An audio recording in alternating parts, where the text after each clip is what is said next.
We turn to the book of John. We read yesterday's verse. Yes, so Joyce, you read today. But before then, so turn your Bible to John.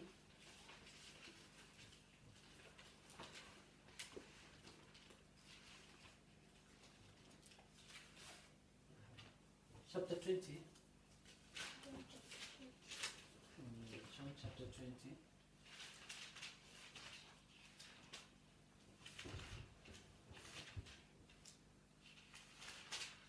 You read from verse 1.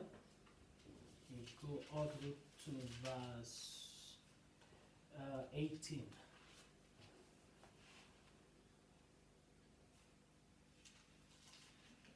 May I begin? The resurrection. Now on the first day of the week, Mary Magdalene came to the tomb early, while it was still dark, and saw that the stone had been taken away from the tomb. So she ran and went to Simon Peter and the other disciple, the one whom Jesus loved, and said to them, "They have taken the Lord out of the tomb, and we do not know where they have laid him." So Peter went out with the other disciples, and they were going towards the tomb. Both of them were running together, but the other disciples outturned Peter and reached the tomb first. And stooping to look in, he saw the linen cloth lying there, but he did not go in. The Simon Peter came, following him, and went into the tomb. He saw the linen cloth lying there, and the face cloth, which had been on Jesus' head, not lying in the linen cloth, but folded up in a place by itself. Then the other disciples who had reached the tomb first also went, and he saw and believed. For as yet they did not understand the scripture, that he must rise from the dead. Then the disciples went back to their homes. Jesus appears to Mary Magdalene, but Mary stood weeping outside the tomb, and as she wept, she stooped and to look into the tomb, and she saw two angels in white sitting where the body of Jesus had lain, one at the head and the other one at the feet. They said to her, "Woman, why are you weeping?" She said to them, "They have taken away my Lord, and I do not know where they have laid him." Having said this, she turned around and saw Jesus standing, but she did not know that it was Jesus. Jesus said to her, "Woman, why are you weeping? Whom are you seeking?" Supposing him to be the gardener, she said to him, "Sir, if you have carried him away, tell me where you have laid him, and I will take him away." Jesus said to her, "Mary." She turned and said to him in Aramaic,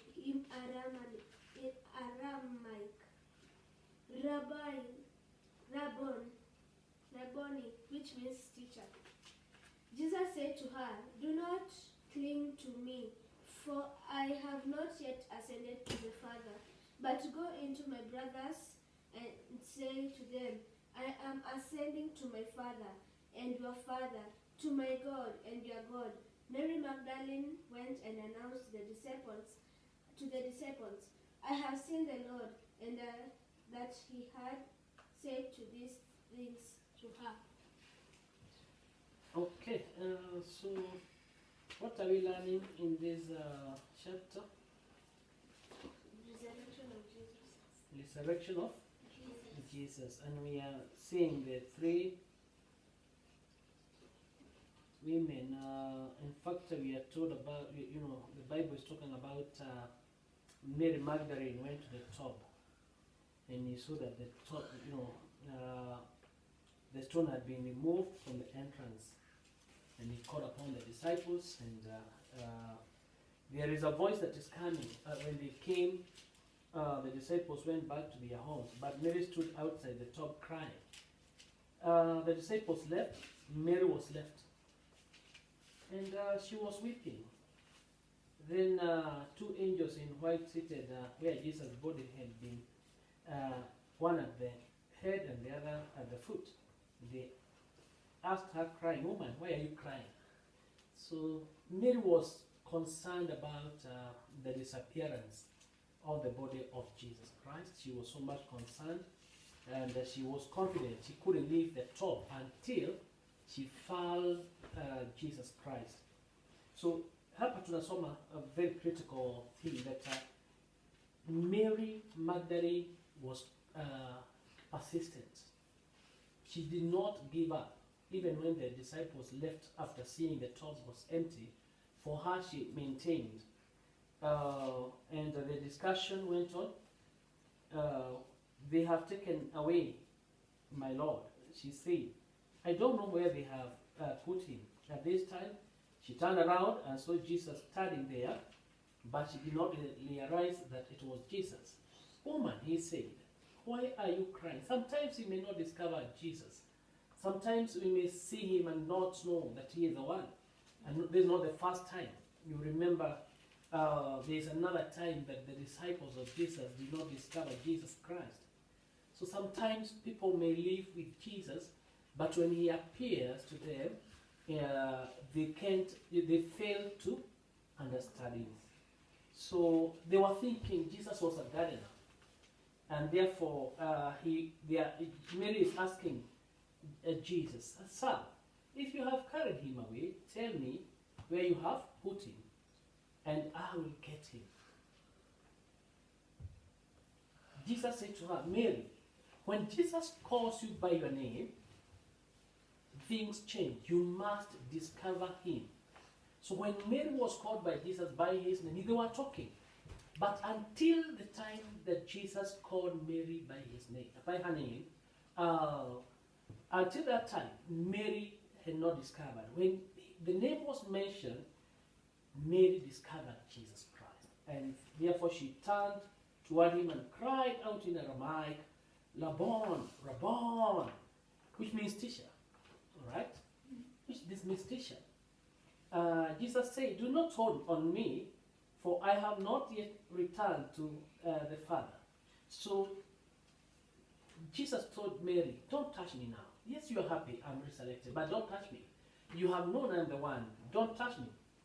I must go first to the Father. I must return to the Father. Who is your Father? I'm returning to my Father and your Father, to my God and your God." Mary Magdalene went to the disciples with the news, "I have seen the Lord." And she told me that he had said these things to her. So Mary was the first to give the testimony of the resurrection of Jesus. The disciples went, but they didn't wait.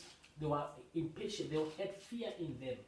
But Mary didn't have fear. She persistently remained at the grave. Right?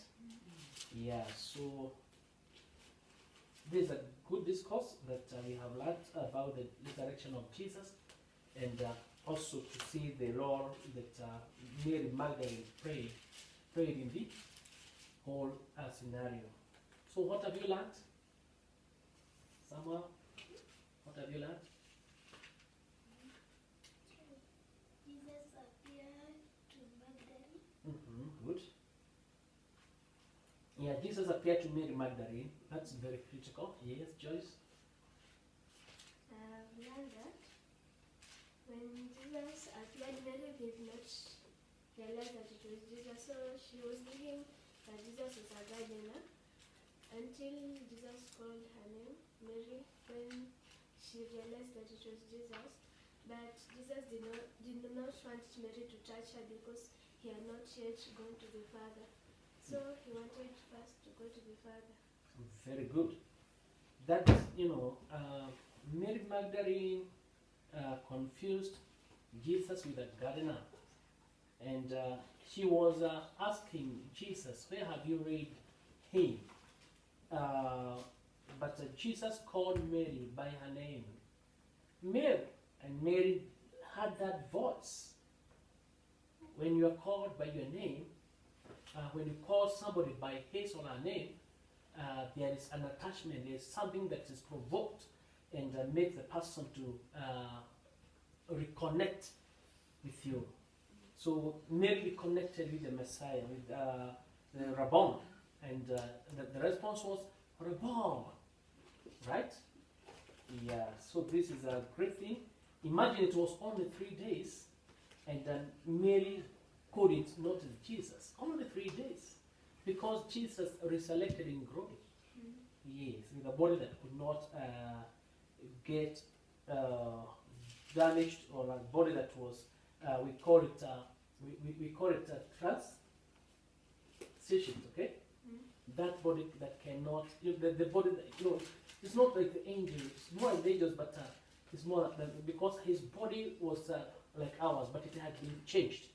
This body has been changed, it has been transformed to be now a heavenly body, and that is beautiful. Good. Who is praying? Sunny. Who prayed yesterday? Joy. Oh, Sunny.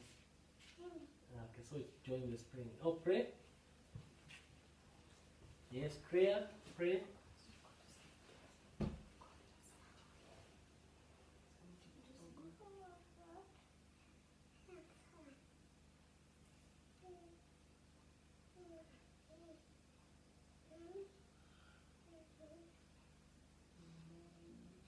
Amen. Amen. Let's pray. Our dear everlasting Father, we come before you this day. Thank you for guiding us and protecting us, O Lord. O Lord, today we have gathered here, Lord, to speak about your word, O Lord. O Lord, we are saying thank you for resurrecting, O Lord, and thank you for dying for our sins, O Lord. Today is Easter Sunday, when we remember your resurrection, and we can't say anything much than thank you, Lord. And we remember how you loved us, O Lord, and you died for us upon the cross, O Lord. And you took all of our sins, O Lord, without bargaining or without looking at anybody's sins, O Lord, but you just died for us because of love, O Lord.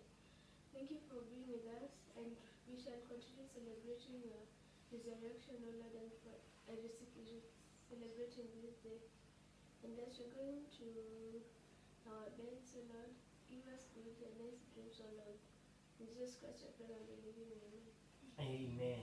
Now may the grace of our Lord Jesus Christ, and the love of God, and the fellowship of the Holy Spirit be with us now and